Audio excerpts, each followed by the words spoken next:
मन भजले हरि का प्यारा नाम है। गोपाला हरि का प्यारा नाम है। नंद लाला हरि का प्यारा नाम है। गोपाला हरि का प्यारा नाम है। नंद लाला हरि का प्यारा नाम है। श्री राधे गोविंदा मन भजले हरि का प्यारा नाम है। श्री राधे गोविंदा मन भजले हरि का प्यारा नाम है। गोपाला हरि का प्यारा नाम है। नंद लाला हरि का प्यारा नाम है। गोपाला हरि का प्यारा नाम है। नंद लाला हरि का प्यारा नाम है। सभी पुण्य आत्मा बहुत एकाग्रता के साथ सुने। अब इसी श्लोक की महापुरुषों की चर्चा पर थोड़ी सी विशेष बात कर लेते हैं, जिसे आप और हम लोग आसानी से समझ सकें। हम सबकी सोच में बहुत धारणा गलत भरी हुई है। हम सबका मतलब आपकी और हमारी सबकी धारणाएं जो हमारे अंदर बुद्धि में बैठ गई हैं, वो गलत धारणाएं भरी हुई हैं। आप कहेंगे कैसे, वो भी सुन लीजिएगा, इसलिए कहता हूँ ध्यान से समझें। प्राय देखा जाता है जिस समाज में, जिस संप्रदाय में, जिस जाति में, जिस वर्ण में, जिस आश्रम आदि में जो श्रेष्ठ मनुष्य कहलाते हैं और जिनको लोग श्रेष्ठ मानकर आदर की दृष्टि से देखते हैं, वे जैसा आचरण करते हैं उस समाज में, उस संप्रदाय, जाति आदि के लोग वैसा ही आचरण करने लग जाते हैं। क्या मतलब? अंतःकरण में, आपके और हमारे, ध्यान से सुनिएगा, हम सबके अंतःकरण में, अंतःकरण माने आपके बुद्धि और चित्त में, मन बुद्धि चित्त में, यह सूक्ष्म शरीर का अंतःकरण होता है। ये स्थूल शरीर का कोई अंतःकरण नहीं है। अंतःकरण मन बुद्धि चित्त का होता है। अब क्या है अंतःकरण में? आप बताइए, शरीर कोई धन नहीं रखता अपने अंदर। मन अपने को धनवान मानने लगता है। बुद्धि में हमारे बैठ गया हम धनवान हैं। हमारे चित्त में उस धन पर अपनापन हो गया। ऐसे ही हमें कोई सीट मिल जाए, हम गवर्नर बन जाएं, हम प्राइम मिनिस्टर बन जाएं, पद का महत्व लोभ करने के कारण लोग अधिक धन वाले, लखपति, करोड़पति और ऊंचे पद वाले नेता, मंत्री आदि पुरुषों को श्रेष्ठ मानते हैं। ध्यान दीजिएगा, माइक मन के लोग, माया के मतवारे लोग, जो अपने को शरीर मानता है, वो धन वाले को लखपति, करोड़पति मानते हैं, ऊंचे पद वाले को नेता, मंत्री मानते हैं और उन्हें बहुत आदर की दृष्टि से देखते हैं। अब जिनके अंतःकरण में, ध्यान दीजिएगा, दोनों बातें बताने जा रहा हूं। अब आप और हम लोग अपने आप सोचेंगे, जिनके अंतःकरण में आत्मज्ञान हो गया जिसको, उनके अंतःकरण में जड़ वस्तुएं, धन और पद आदि का महत्व है। वो मनुष्य वास्तव में ना तो स्वयं श्रेष्ठ होते हैं और ना श्रेष्ठ व्यक्ति को समझ पाते हैं। अब आप और हम लोग, मैंने कहा था विचार करें, हम धन वाले को ज़्यादा अच्छा मानते हैं। क्यों? हमारी बुद्धि में, हमारे अंतःकरण में धन की इम्पोर्टेंस, पद की इम्पोर्टेंस बहुत बैठी हुई है। या हम लोग, हमारे अंतःकरण में धन और पद का कोई महत्व नहीं है, तो हमारी सोच वैसी ही बन जाती है। आप और हम लोग कैसे समझेंगे श्रेष्ठ कौन है? जिसको गंदे अंतःकरण वाले श्रेष्ठ समझते हैं, वो वास्तव में श्रेष्ठ नहीं होते। एक एक शब्द पे ध्यान देना। जिन्हें आप और हम लोग श्रेष्ठ समझ रहे हैं, धनवान को, ऊंचे पद वाले को श्रेष्ठ नहीं है, लेकिन अज्ञानी व्यक्ति, धन का स्वार्थी, सीट का स्वार्थी उन्हें श्रेष्ठ मानता है। वास्तव में वो श्रेष्ठ नहीं है। यदि उनके हृदय में धन का अधिक आदर है तो उन पर अधिक धन वालों का ही प्रभाव पड़ता है। जैसे चोर पर चोरों का प्रभाव पड़ता है, चोरों के सरदार का प्रभाव पड़ता है, डाकुओं पर डाकुओं के सरदार का प्रभाव पड़ता है। वास्तव में श्रेष्ठ ना होने पर भी लोगों के द्वारा श्रेष्ठ मान लिए जाने के कारण उन धनी और उच्च पदाधिकारी पुरुषों के आचरण में समाज स्वतः प्रचार हो जाता है, अपने आप प्रचार हो जाता है। इसे और गहराई से समझने का प्रयत्न कीजिएगा।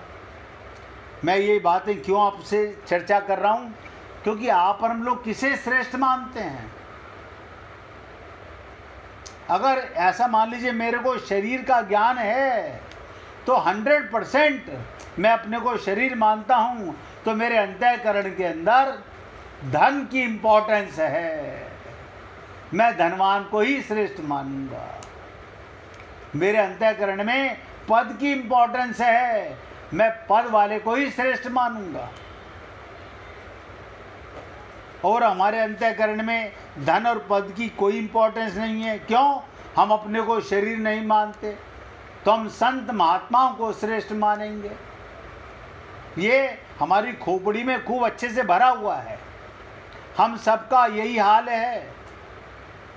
जैसे धन के कारण जो श्रेष्ठ माने जाते हैं, वो पुरुष जिन जिन उपायों से धन कमाते और जमा करते हैं, उन उपायों का लोगों में प्रचार हो जाता है। चाहे वो उपाय जितने भी गुप्त क्यों ना हो। यही कारण है वर्तमान में झूठ, कपट, बेईमानी, धोखा, चोरी और बुराइयों का समाज किसी पाठशाला में पढ़ाए बिना स्वतः प्रचार होता रहता है। आप बताइए, कौन सी पाठशाला में चोरी पढ़ाई जाती है? कौन सी पाठशाला में धोखा सिखाया जाता है? कौन सी पाठशाला में बेईमानी कराई जाती है? लेकिन अंतःकरण की कारण ये गुप्त रीति से समाज में कार्य करती है।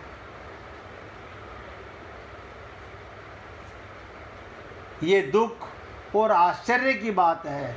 वर्तमान में लोग लखपति तो श्रेष्ठ मान लेते हैं, पर प्रतिदिन भगवान मात्र का लाख जप करने वाले को श्रेष्ठ नहीं मानते। यानी जो सारा दिन भगवान का सुमिरन करता है उसे श्रेष्ठ नहीं मानते, पैसे वाले को श्रेष्ठ मानते हैं।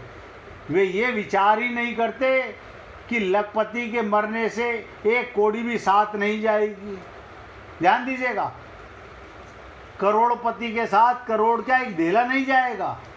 जबकि भगवान नाम का जाप करने वाला, हर पल भगवान का चिंतन सुमिरन करने वाला, जप करने वाले के साथ मरने पर पूरा का पूरा भगवान रूप धन उसके साथ जाएगा, परम धन साथ जाएगा। अब आप और हम लोग सोचें, हम किसे धन समझते हैं? ये आप और हम लोग विचार करें, किसे श्रेष्ठ समझते हैं? श्लोक तो हमने सुन लिया भगवान का, लेकिन हमने अपनी बुद्धि से पैमाना जांचने का प्रयत्न नहीं किया।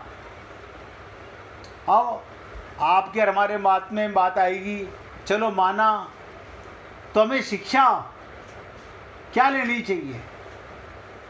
कोई बात नहीं, कल तक हम अज्ञानी थे, हम सत्संग नहीं सुनते थे, हम भगवान को, आत्मा अपने को नहीं मानते थे, शरीर मानते थे। वही छल कपट छिद्र जो सारी दुनिया कर रही है वही हम करते थे। तो हमें क्या शिक्षा लेनी चाहिए? अब अपने अपने स्थान, अपने अपने क्षेत्र में जो पुरुष मुख्य कहलाते हैं, ध्यान दीजिएगा, उन अध्यापकों का, टीचरों का, उन व्याख्यान दाताओं का, आचार्यों का, उन गुरुओं का, उन नेताओं, शासक, महंत, कथावाचक, पुजारी आदि सभी को अपने आचरणों के विशेष सावधानी रखने के बड़ी भारी आवश्यकता है। आप हम लोग सोचें, इनमें हमारी दृष्टि में कौन श्रेष्ठ है? जब तक आप और हम लोग इन बातों को गहराई से समझेंगे नहीं, जीवन में उतारेंगे नहीं, तब तक कहत कठिन समझत कठिन। आसान नहीं है। भगवत प्राप्ति सब करना चाहते हैं, लेकिन माया का कुसंग कोई नहीं छोड़ना चाहता। इसे कैसे और समझा जाए, ध्यान से सुनिएगा। रेलगाड़ी के चालक के समान, रेलगाड़ी के चालक के समान मुख्य व्यक्ति पर विशेष जिम्मेदारी रहती है। रेलगाड़ी में बैठे अन्य व्यक्ति सोए रहते हैं, पर चालक को सदा जागृत रहना पड़ता है। जैसे परिवार को चलाने वाला, वो रेलगाड़ी चलाने वाला है। परिवार में बहुत लोग हैं, वह सो रहे हैं, बच्चे हैं, काम नहीं कर रहे, पढ़ रहे हैं, लिख रहे हैं, लेकिन उसे चौकन्ने रहना पड़ता है। उसकी थोड़ी सी सावधानी से दुर्घटना हो जाने की संभावना रहती है। इसलिए संसार में हम सब अपने अपने क्षेत्र में सोच के देखें कि श्रेष्ठ माने जाने वाले सभी पुरुषों को अपने आचरणों पर विशेष ध्यान रखने की पूरी आवश्यकता है। आप और हम लोग सुनते तो हैं, भगवत प्राप्ति करना चाहते हैं, इसमें कोई शक नहीं है, लेकिन ये माया का वे विचार हम छोड़ना नहीं चाहते हैं। अब इसको और थोड़ा सा सरलता से समझने का प्रयत्न करते हैं। कहने में तो बड़ा सरल लगता है, संत महात्माओं के चरण छू लेना ये उनकी श्रेष्ठता को मानना नहीं है, उनके शब्दों को जीवन में उतारना श्रेष्ठता है। आप लोग सोचें, क्या हम श्रेष्ठ जैसा बनना चाहते हैं?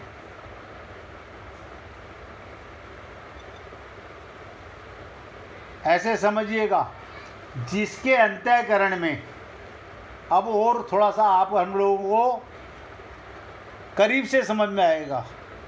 अगर आपके हमारी बुद्धि में और अंतःकरण में अभी भी कामना है, ममता है, आसक्ति है, स्वार्थ है, पक्षपात है, अगर ये दोष नहीं हैं, ध्यान दीजिएगा, अगर ये सारे दोष कहलाते हैं, आपकी डिजायर, आपकी ममता, आपकी आसक्ति, आपका स्वार्थ, आपका पक्षपात, ये सब बुराइयां हैं।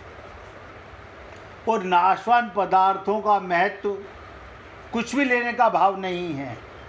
ऐसे मनुष्य के द्वारा कहे हुए वचनों का प्रभाव दूसरों पर स्वतः पड़ता है और वे उसके वचनों के अनुसार स्वयं आचरण करने में लग जाता है। ये छोटी छोटी सी बातें जीवन में अगर आप और हम लोग उतारेंगे तो समझ पाएंगे। अब आज की आखिरी चर्चा करने जा रहा हूँ इसी श्लोक की, बहुत ध्यान सुनिएगा। जिस किसी भक्त को भजन सुनाना हो निकाल के रखना भैया। अब हमारे मन में एक शंका हो सकती है कि जब आचरण की बात कह दी तब प्रमाण के कहने की क्या आवश्यकता है, और प्रमाण की बात कहने पर आचरण के कहने की क्या आवश्यकता है। इसका समाधान ये, आचरण मुख्य होता है, तथापि एक ही मनुष्य के द्वारा सभी वर्णों, सभी आश्रमों, सभी संप्रदायों आदि के भावों का आचरण करना संभव नहीं है। अतः श्रेष्ठ मनुष्य स्वयं जिस वर्ण का आश्रम आदि में है उसके अनुसार तो वो आचरण करता ही है। जैसे आप और हम लोग जिन्हें भी अपना संत महात्मा गुरु मानते हैं, देखिए मैं आपसे निवेदन कर रहा हूँ, जिनको भी आप अपना आदर्श मानते हैं, गुरु मानते हैं, हाँ, अगर आप अपने मन को ही अपना गुरु मानते हैं, अपनी बुद्धि को ही अपना गुरु मानते हैं, तो इसका मतलब आपका आचरण अपने मन के अनुसार होगा। आप सुनोगे तो सही लेकिन मानोगे नहीं, आचरण उन जैसा करने का प्रयत्न नहीं करोगे। संपूर्ण प्राणियों के हित के भाव से अपने अपने वर्ण, अपने अपने आश्रम, अपने अपने संप्रदाय के अनुसार कर्तव्य का पालन करना कल्याण का सुगम मार्ग है और श्रेष्ठ मार्ग है। हे पुण्यात्माओं, बातें तो बहुत हैं, इसी श्लोक की थोड़ी सी चर्चा कल भी करेंगे आपके साथ में, उसके बाद 22वां श्लोक पे चर्चा करेंगे। लेकिन मैं आपसे निवेदन करना चाहता हूँ कि भगवत प्राप्ति करने के लिए अब आपको और हमको भगवान ने मनुष्य शरीर दिया। यह आप और हम सब जानते हैं कि देह किस लिए मिला है, भगवत प्राप्ति करने के लिए। और हम भगवत प्राप्ति नहीं कर सके तो फिर हम क्या कर रहे हैं।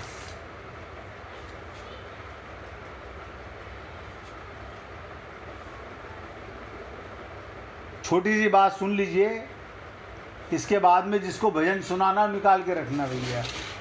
एक बार आप लोगों ने खूब नाम सुना होगा डोगरे जी महाराज का, ध्यान से सुने। डोगरे जी महाराज का आप सबने नाम सुना होगा। वो रामायण के भी वक्ता थे और भागवत के भी वक्ता थे, उनकी ज़्यादा चर्चा नहीं। एक बार डोगरे जी महाराज भागवत कथा सुना रहे थे। कथा का विषय था भक्ति में विश्वास और भगवान के चमत्कार। भक्ति में विश्वास और भगवान के चमत्कार। सभा में हजारों लोग बैठे थे, लेकिन महाराज जी ने एक ऐसी कथा सुनाई जिसने सबको भीतर तक हिला दिया। उन्होंने कहा, एक छोटे से गांव में एक बहुत गरीब विधवा रहती थी। ध्यान से सुनिएगा, क्या लीला सुनाई। एक छोटे से गांव में एक गरीब विधवा रहती थी। उसका एक ही बेटा था। घर में खाने तक के लाले थे, लेकिन उस स्त्री के भीतर भगवान के प्रति अटूट श्रद्धा थी। वो रोज सुबह उठकर एक छोटे से मिट्टी के दीपक के सामने बैठती, आंखें बंद करके बस एक ही नाम जपती, हे प्रभु, मुझे नहीं पता आप कब आओगे, पर मैं आपका इंतज़ार करूंगी। क्या कहती, प्रभु मुझे नहीं पता आप कब आओगे, लेकिन मैं आपका इंतज़ार करूंगी। गांव वाले उसका मजाक उड़ाते, कहते भगवान तेरे घर में क्यों आएंगे। लेकिन वह मुस्कुराकर कहती, जब मन सच्चा हो तो भगवान को आना पड़ता है। समय बीतता गया। एक दिन उसका बेटा बहुत बीमार पड़ गया। हालत इतनी खराब हो गई, गांव के वैद्य ने भी हाथ खड़े कर दिए। उस रात उस स्त्री ने अपने बेटे के सिरहाने बैठकर रोने लगी, लेकिन रोते रोते भी उसका विश्वास नहीं टूटा। उसने हाथ जोड़कर कहा, हे प्रभु, मैंने जीवन में कुछ नहीं मांगा, आज पहली बार मांग रही हूँ, मेरे बच्चे को बचा लो, चाहे मेरी जान ले लो। पूरी रात वो भगवान का नाम जपती रही। कथा के इस मोड़ पर महाराज जी की आवाज़ धीमी हो गई।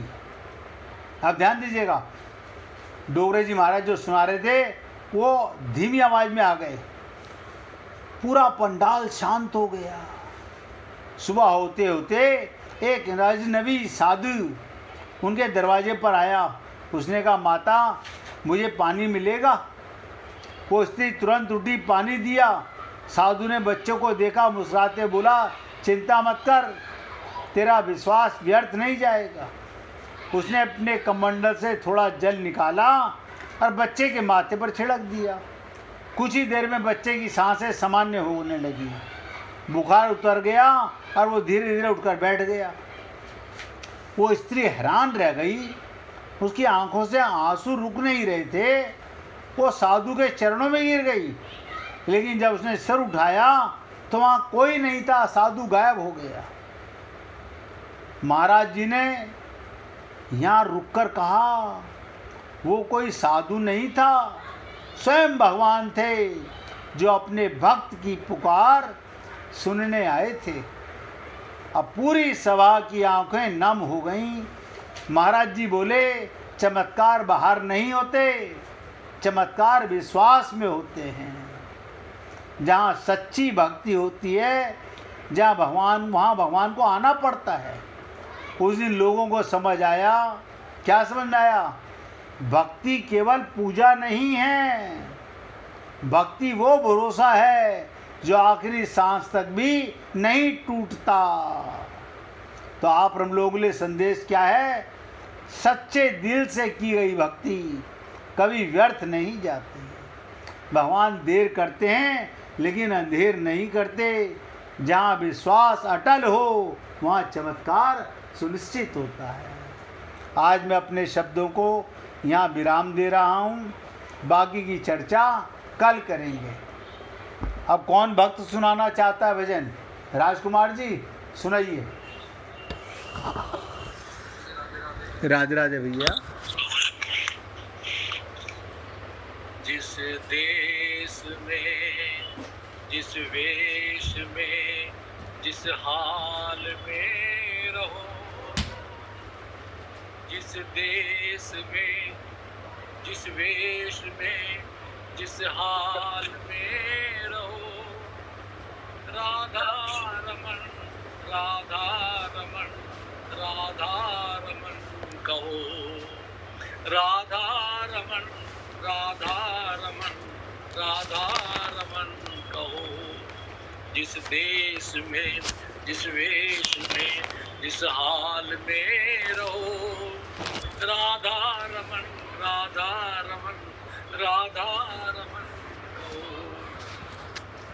जिस काम में, जिस धाम में, जिस नाम में रहो, जिस काम में, जिस धाम में, जिस नाम में रहो, राधा रमन, राधा रमन, राधा रमन कहो, राधा रमन, राधा रमन, राधा रमन कहो।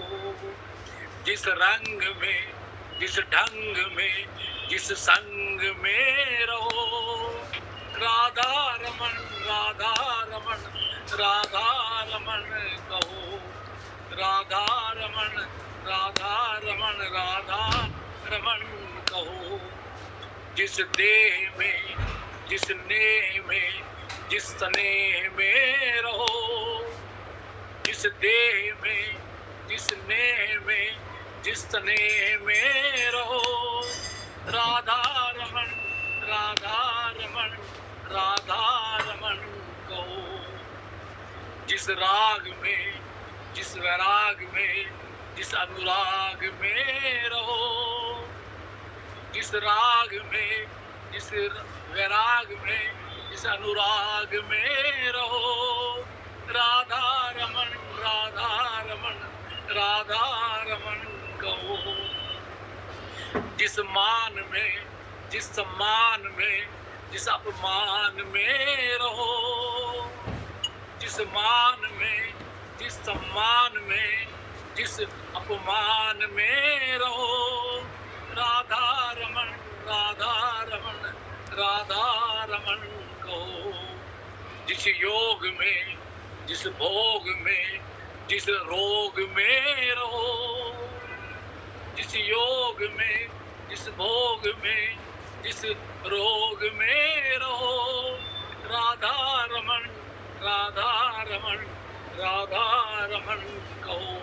राधे राधे जी। बोलिए वृंदावन बिहारी लाल की जय। जय जय श्री राधे। जय जय श्री राधे। बोलिए लाल जी का मंगल हो। सभी भक्तों का मंगल हो। सबको राधे राधे भैया। सबको राधे राधे भाई। राधे राधे। राधे राधे भैया। राधे राधे।